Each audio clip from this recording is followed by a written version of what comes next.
Good morning, children. Welcome to your chemistry online class.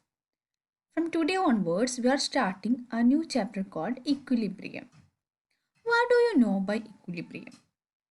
By hearing the word equilibrium, what do you understand? I hope from your lower classes you know what is equilibrium. Equilibrium means it's a state where the forward reaction is equal to the backward reaction. This is the simplest meaning of equilibrium. We know reactants are react together to give the product. In a reaction, the amount of reactants is equal to the amount of product. Then we can call this state as equilibrium. So we'll see several definitions of equilibrium. Equilibrium represents state of process in which the properties like temperature, pressure, concentration of the system do not show any change with passage of time. If we take an equilibrium, in that we can see there won't be any change in the physical properties such as temperature, pressure, concentration of the system. We know the word system and surroundings. If you take a system, that if there is no change in the temperature, pressure, concentration in the changing of time or according to time, we can call that state as equilibrium. And equilibrium is a general term which applies not only to chemical reactions but applies to the physical changes as well. Sometimes we may think equilibrium is only for chemical processes, but it is not true for physical changes such as melting of ice, or freezing of water. For such physical changes also equilibrium is applicable. There is equilibrium in the physical changes as well as chemical changes. And in all processes which attain equilibrium, two opposing processes are involved. So if you take an equilibrium, there are two processes are involved. First one is forward process and backward process. This two processes will be in the same speed. Then only we can call it as an equilibrium. For example, if you take melting of ice and freezing of water, the same time the freezing of water is that if water freezes, it will give the solid ice. If ice melt in the same speed of freezing of water, we can call it as equilibrium. And equilibrium is attained when the rate of two processes becomes equal and takes place at equal rate. That we have already discussed. So when an equilibrium attain at becomes the two processes, that is reactants converted to products converted to reactants. This is the two process. These two processes should be in the equal rate. Then only we can call it as an equilibrium. And the amount of mixture or the mixture of reactants and products at equilibrium is called equilibrium mixture. In the equilibrium state, there should be a mixture of product and reactant. There will be an equilibrium state.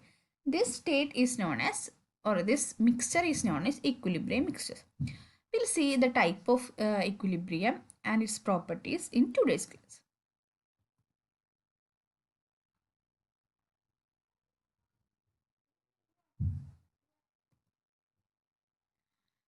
Equilibrium state.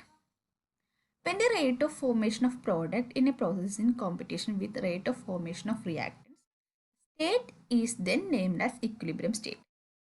That is, if the rate of formation of product is equal to the rate of formation of reactants, then we can call it as equilibrium state. That is, we know if you take the melting of ice, there's solid, that is we know ice, liquid, that is water vapor. If if ice, liquid, water and water vapor, if they three are in equal state, then we can call it as equilibrium state. That is, rate of formation of water from ice to water, the rate of formation of water from ice and rate of at the same time. So at the same time melting is occurring, at the same time freezing occurring. if the rate of formation of melting of ice is equal to rate of dissociation of water to ice, if these two are equal, then we can call it as equilibrium state. These three will be in equilibrium state. And we'll see the types of equilibrium. There are mainly two types of equilibrium, that is physical and chemical. That is physical equilibrium and chemical equilibrium. We'll see first physical equilibrium. Physical equilibrium is involved with the physical changes. So if any physical changes occurs, if any opposite force act in the physical change, then we can call it as equilibrium. It's a physical equilibrium. Or in another words, we can call physical equilibrium as the most familiar examples. We can call it as a physical equilibrium as the equilibrium achieved in physical process is called physical equilibrium. We know there are two types of changes, physical changes and chemical changes. If any equilibrium attained by the physical changes, then we can call it as a physical equilibrium. For example, we will see the type of physical equilibrium. So we said already, if there is an equilibrium attained due to physical changes, such equilibrium is known as physical equilibrium. So the examples of physical equilibrium are solid liquid equilibrium, liquid vapor equilibrium and solid vapor equilibrium, and another type also there that we will discuss. So we'll move to the solid liquid equilibrium. What is solid liquid equilibrium? If any substance which is in solid state is equilibrium with its liquid state, then we can call it as solid liquid equilibrium. That is, for example, if we take amount of ice is equilibrium with amount of water, that is or amount of water is equilibrium with amount of ice, or the mass of ice is equal to the mass of water. If there is any change occurring in the pressure, temperature, etc., then we can call it as a solid liquid equilibrium. For example, ice water equilibrium. That is, rate of melting ice is equal to rate of freezing water. Here if we take rate of melting of ice, if ice melts we will get water, and at the same time water freeze into ice. So the rate of melting of ice is equal to the rate of freezing of water. Then we can call it as a solid liquid equilibrium. And this is occurring in an insulated thermoflask. If you take an insulated thermoflask, in this flask the amount of ice and water are same. We know in the insulated flask there is no temperature changes. So temperature remains constant there. So it is a no changes in the temperature, no changes in any physical quantities. So we can call it as solid liquid equilibrium. The next one is liquid vapor equilibrium. What is liquid vapor equilibrium? It is liquid and gas are in equilibrium. For example, if we take water and water vapor. So rate of the evaporation. If we know liquid will convert it to water vapor in the process of evaporation. And if we condense or if we applied more pressure on this, it will convert it to liquid. So here rate of the evaporation is equal to rate of condensation. Then we can call it as liquid vapor equilibrium. In this case, one matter will be in the liquid state, another matter will be in the vapor state. So rate of evaporation is equal to rate of condensation. Then we can call it as a liquid vapor equilibrium. Liquid will convert it to gas. At the same time, gas will convert it to liquid. So it is attaining in the same time. So if it is happening the same time, there is no change in the mass of liquid and the mass of gas. That is, if there is 10 liter of liquid, from the 10 liter, 5 liter is converted to gas. From the 5 liter, it again converted to liquid. So it is occurring simultaneously, same time. So there is no change in the mass of liquid and the mass of gas. It remains constant. So it is known as liquid vapor equilibrium. This is the example for the liquid vapor equilibrium. Then next one is solid vapor equilibrium. So what will be there in the solid gas equilibrium? there will be solid substance and gas. That should be the formation of gas is equal to the formation of solid. That is, we know there are several processes: sublimation, condensation, then evaporation. I hope you know these all words. We have studied this in the from the lower classes. For example, condensation means gas converted to liquid. Evaporation means liquid converted to gas. And sublimation is solid directly converted. If a solid substance directly converted to vapor state, that process is known as sublimation. I hope you know these words. And if, for example, if you take camphor, I hope you know what is camphor. In temples and all, we are heat camphor for good smell or devotion to the god. We are using camphor, the white color substance. So we know camphor is in solid state, but if we fire it, it will convert it to gas directly. There is no liquid stage. The solid directly converted to gas state. So if we take this one, the rate of formation of camphor solid into gas is equal to, in the same time the camphor gas is converted to camphor solid, then we can call it as solid gas equilibrium. That is, rate of sublimation of solid is equal to rate of condensation of vapor. This is known as solid vapor equilibrium. Children, this is important, so you have to study some of the examples for this. So these are the physical the physical changes occurs. Examples like we know the physical changes: solid converted to liquid, liquid converted to vapor. If it again converted its first stage, then we can call it as a physical changes. That all you have studied in your lower classes. And the next type is, another example you can say for the solid gas equilibrium is in the case of iodine. Iodine also having the ability to directly converted to its solid, directly converted to its vapor. And ammonium chloride is another example. This will occur in a closed vessel and it will reach an equilibrium. Okay. So the next example is physical equilibrium involving dissolution of solids and gases in liquids. So dissolution means dissolving. If solids and gases dissolve in liquids, such types, same types of another types of equilibrium will attain. Such type of is known as physical equilibrium involving dissolution of solids and gases in liquids. If solids and gas dissolved in liquids, we can call it as physical equilibrium involving dissolution of solids and gases in liquids. For example, solid in solid solution equilibrium, that is solid dissolved in liquid. Another type is gas solution equilibrium, that is gas dissolved in liquid. So our solution is liquid and their solid and gas are the solutants.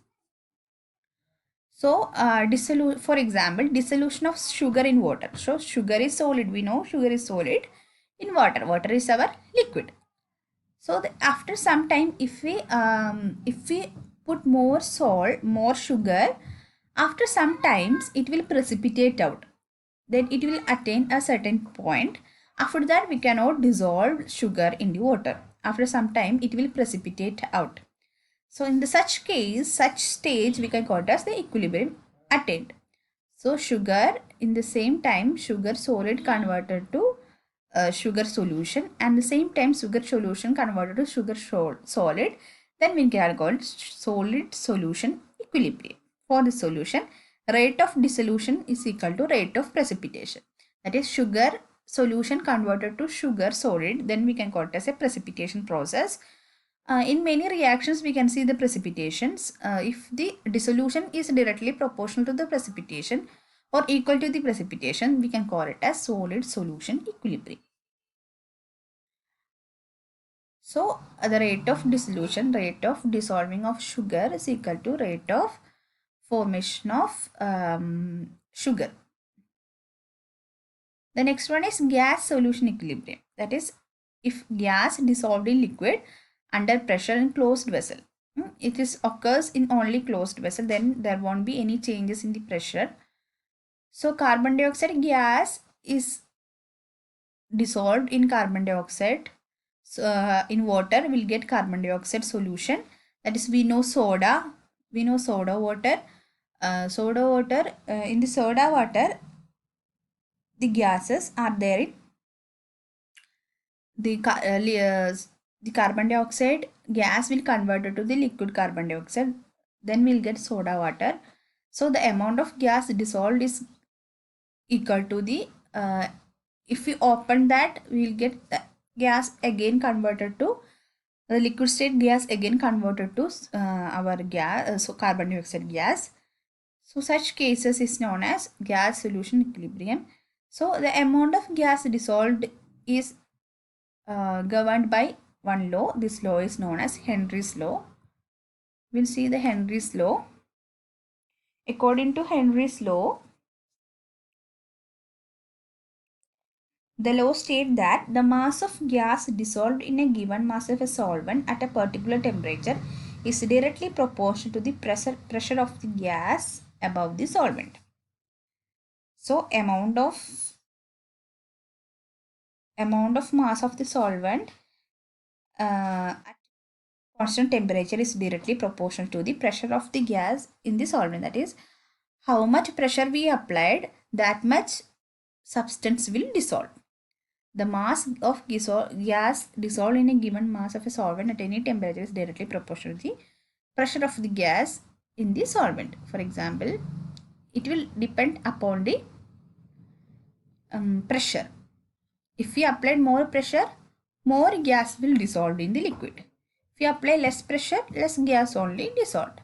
Here you can see the equilibrium state. Here you can see the H2O gas molecules and H2O liquid. So this will be in equilibrium. The same process, this liquid will convert to gas, gas will convert to liquid, and this process is occurring here. So amount is equal. That is, here you can see, according to Henry's law, mass is directly proportional to the pressure, or mass is equal to Kp. K is the constant here, where mass of the gas dissolved in unit mass of solid. So for example, soda. We know soda. If you open the any gas like Coca-Cola, Pepsi, anything, the fizz after the opening, the fizz sound, the gas will coming out. So this is an example for Henry's law, and this is an example for a gas dissolved in liquid.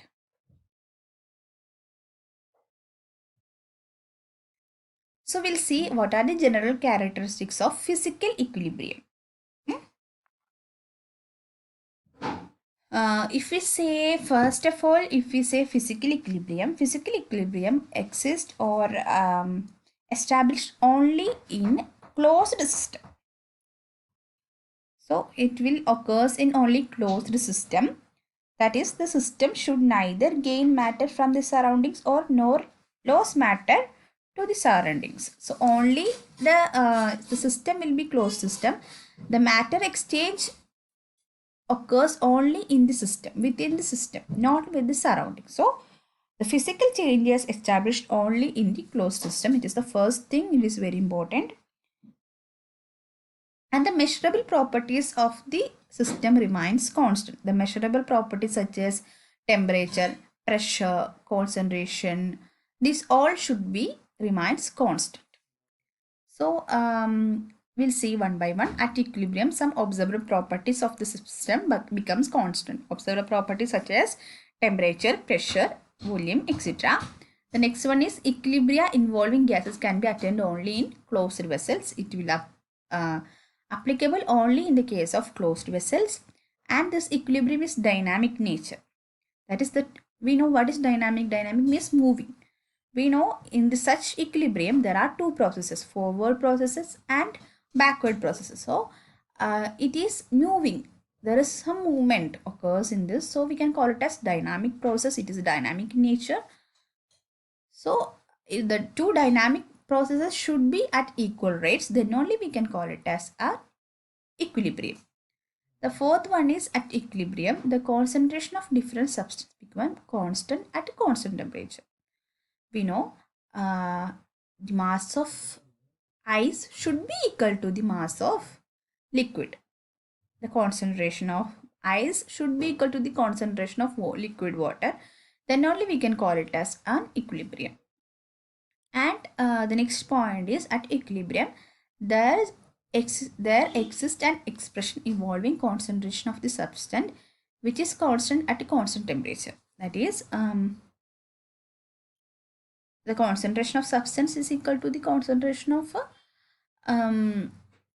the gas is equal to the aqueous state. If we take its ratio, that should be constant.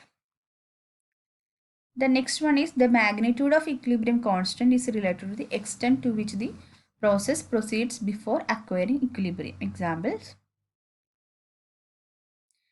The extent we should be considered should be equal. Then we'll move to the next one.